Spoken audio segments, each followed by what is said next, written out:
Imagine you're standing in a deserted place, replying to your desperate boyfriend's message, and out of nowhere, someone smacks your face with an emoji-printed shopping bag and then takes you with him. How would that feel? Just tell me in the comments section. At the start of the movie, we see two tourists, Greg and Heather, who have come to Australia with their group.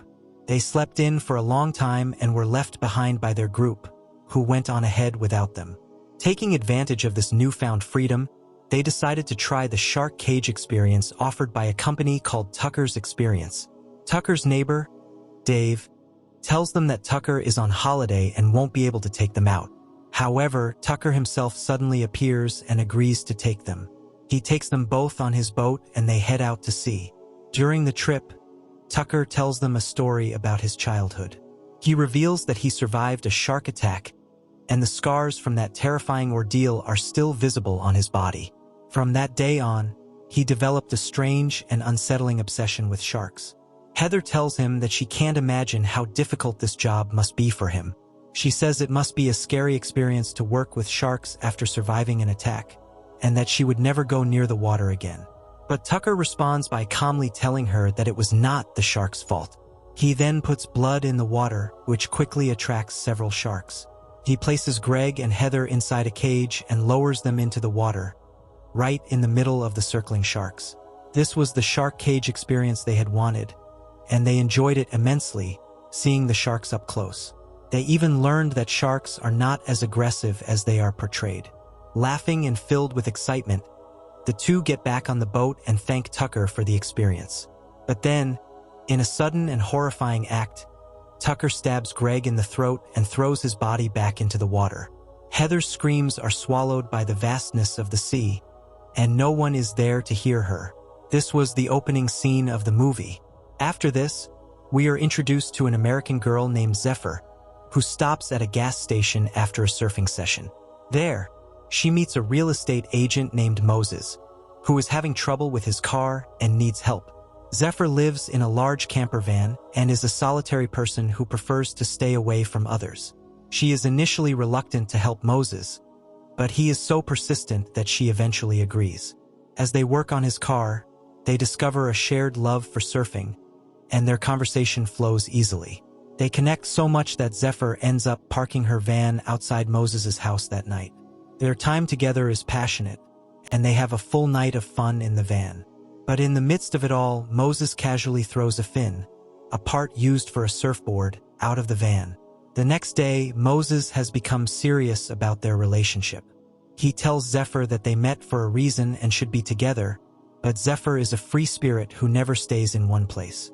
She doesn't even want to go inside his house.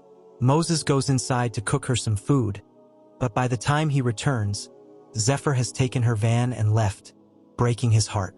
With a heavy heart, Moses laments that a stranger came into his life, stole his heart, and left without a word. Meanwhile, Zephyr drives straight to the beach to surf. She needs to attach a fin to her surfboard, but realizes she no longer has one because Moses had thrown it out. As she looks around for a replacement, she sees a nearby truck. She approaches it, and a man named Tucker, who suddenly appears from behind, gives her a fin. During their conversation, Tucker subtly tries to get personal information from her, like whether she is alone or with someone. He is sizing her up, just as he did with Greg and Heather. Zephyr, however, is wary and gives him nothing, so he drives away. Shortly after, Zephyr receives a message from Moses. He wants to join her, and a part of her wants to call him back, but she suppresses her feelings. Later, she regrets her decision, but this time her regret will be far more significant. Tucker suddenly appears behind her and abducts her. After a long drive, he reaches his boat, where he locks Zephyr inside and heads out to sea. By the next morning, Moses is back on the beach, but he can't find Zephyr anywhere. He calls her phone, but hears it ringing inside her van. Tucker, in a clever move, had thrown Zephyr's surfboard out of the van but left her phone inside. This was a deliberate act to make it seem as though Zephyr had gone surfing and drowned. Meanwhile, Zephyr wakes up in a room below deck on Tucker's boat. She is tied to a bed, and she sees Heather tied to a bed next to her. Realizing the horror of their situation, Zephyr starts screaming, but Heather tells her that no one can hear them in the middle of the sea. Zephyr frantically tries to find a way to untie herself, hoping for something like a hairpin, but there is nothing. Her eyes then fall on the wall, where a girl's name is written. Zephyr is horrified, understanding that a girl was held captive here before her, and must have written her name in a moment of despair, believing she would never survive. Zephyr tries desperately to get free, but Heather seems resigned to her fate, doing nothing to help. Heather explains that she has already seen everything, and there is no hope. As this is happening, Tucker is calmly fishing on the deck above. Zephyr asks Heather if anyone is looking for her. Heather says that her friend Greg was with her, and she knows what happened to him, but she doesn't want to talk about it. Zephyr understands immediately. Heather then asks if anyone will come looking for Zephyr. Zephyr thinks that Moses could have come, but now he won't. But in reality, Moses is still lost in his thoughts about Zephyr. He heads back to the beach, where he sees Zephyr's van being towed away, which he finds very strange. Her van is her home. Where would she live without it? Concerned, Moses goes straight to the police station and begins searching for Zephyr. The whole day passes, and Zephyr is still trying to get free. That night, she notices a wire in Heather's bikini. She takes it out and tries to open her handcuffs, but at that moment, Tucker comes down with bread and water for them. The room is damp, and they are both very thirsty. Heather drinks her water quickly, but the way she tries to hide what she's doing makes Tucker suspicious. Before he can remove the sheet she's hiding under, Zephyr distracts him, demanding her food. Zephyr also drinks her water, and Tucker gives her a little scare before leaving. As soon as he is gone, Zephyr gets back to work on the handcuffs. Suddenly, she starts to feel drowsy. Tucker had drugged the water. Before she can free herself, she passes out. When she wakes up, she is on the deck, tied to a chair, and Heather is in a harness, ready to be lowered into the water. Tucker has a camera set up to record everything, calling it his show. He cuts a piece of Heather's hair and keeps it. He then begins to talk about his philosophy, that God is not in the heavens but in the water, where all life began and where it will end. He also spits out some facts about sharks, which I will talk about later because it's important. He puts blood in the water to attract the sharks, then drops Heather into the sea. The sharks, driven by the blood, tear Heather apart. Tucker records her entire death. Having witnessed this with her own eyes, Zephyr is overcome with terror. Trembling, she writes her and Heather's names on the wall in the room below. She then notices that the wall has many other names of girls, which have been painted over and hidden. She realizes that Tucker isn't just a psycho. He is a serial killer who has murdered many tourists. The evidence is his collection of tapes upstairs, each with a lock of hair from his victims. He has just added Heather's hair to his collection, and Zephyr's will be next. The next morning, we see Heather's remains floating in the water. Moses, still searching for Zephyr, finds her surfboard, which increases his worry. If all of her belongings are here, where is Zephyr? As night falls, Tucker comes down to the room again with bread and water for Zephyr. This time, Zephyr kicks the food and water away and courageously tells Tucker to his face that he is not a shark, but just an insect. Tucker leaves in anger, and Zephyr's attention is drawn to a bucket in the room. She breaks the handle of the bucket to create a makeshift weapon, knowing that Tucker will return. When Tucker comes back with an injection to knock her out, Zephyr is ready. As he gets close, she stabs him with the sharpened bucket handle, and he stumbles backward. She quickly takes the key from his pants and runs upstairs, but not before Tucker manages to inject her in the foot. Upstairs, Zephyr tries to use the radio for help, but gets no response. She sees a boat in the distance, but a party is going on, so her screams go unheard. Tucker then comes up, and Zephyr grabs his camera. Knowing how important the camera is to him, she throws it into the water. She then jumps into the water herself, hoping to swim to the other boat, but passes out halfway due to the injection. Tucker pulls her out of the water and locks her in the boat again. Without his camera, he can't record, and without a recording, he won't kill Zephyr. Zephyr had understood his obsession and made the right move. Tucker is forced to return to the shore to get a new camera. He locks Zephyr in the boat, gets in his truck, and leaves. Meanwhile, the police are also searching for Zephyr, but Moses, still worried, checks the CCTV footage of the parking lot. He sees Tucker's truck leaving right after Zephyr's van. He recognizes the Tucker's Experience logo, finds the address, and rushes to the boat. As soon as he gets on board, he hears Zephyr's screams from below. He breaks down the door and runs downstairs to find Zephyr. Zephyr is happy to see him, but also surprised and worried that he found her after she had left him. Moses reminds her of what he said before, that they met for a reason.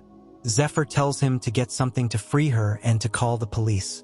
Moses quickly runs back up, but Tucker, having returned, ambushes him. Moses manages to get a phone call started to the police, but before he can say anything, Tucker breaks the phone. Tucker injures Moses badly, but Moses doesn't give up. He manages to nearly strangle and kill Tucker, but at that moment, Dave, Tucker's neighbor, comes up behind him and hits him. Dave had no idea what Tucker was really doing. He only understands the situation when he hears Zephyr's screams, but by then, it's too late. Tucker puts a hook into Dave's head and kills him. The shore is no longer safe for Tucker, so he takes the boat to a deserted island. He ties Moses to the bed next to Zephyr. Moses is fading fast, bleeding profusely.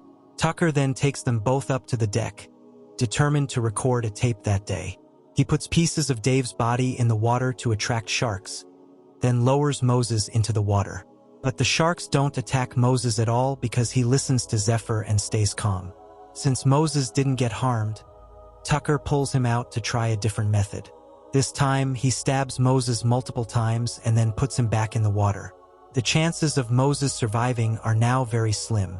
But then they see a lifeguard helicopter searching for Zephyr.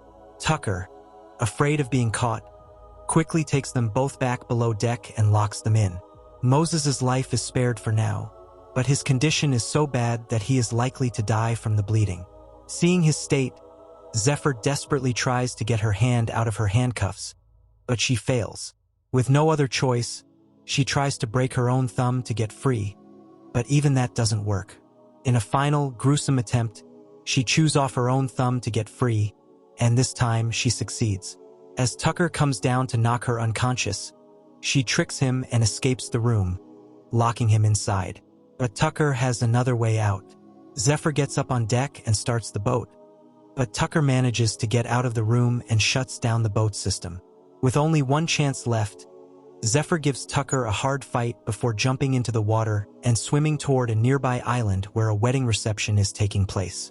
But her hands are bleeding, and the water is full of sharks. To make matters worse, Tucker gets on a small boat and follows her. She manages to reach the island, but before she can get help, Tucker grabs her and takes her back to his boat, where she passes out. Back on the boat, Tucker realizes that Zephyr is the real threat, not Moses. He ties Moses to a chair and puts Zephyr in the harness. Just then, a huge great white shark appears near the boat, a sight that even shocks Tucker. He had never recorded a show with a shark this big before.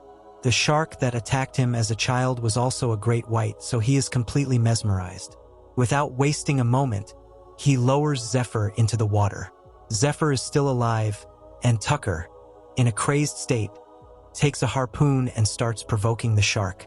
He then puts the harpoon into Zephyr's hands, a twisted way of helping her. With the harpoon, she is able to free herself and falls into the water, where she sees the shark up close. The shark approaches her, but then, surprisingly, leaves without harming her, despite the blood from her hand. Zephyr notices a large scar on the shark, a sign that she herself is a survivor of dangerous humans. This gives Zephyr a new sense of courage. She gets back on the boat, grabs the harpoon, and throws it, hitting Tucker and sending him into the water. The great white shark immediately grabs him and drags him away. The most epic tape of all was made by Tucker himself. But as this happens, Zephyr is also pulled into the water. Moses, watching from the boat, fears that both of them will die. But Zephyr resurfaces and swims back. She sees a nearby boat and flares it, signaling for help. The boat comes back to rescue them, and in this way, Zephyr saves both her and Moses' lives. And that's how the movie ends.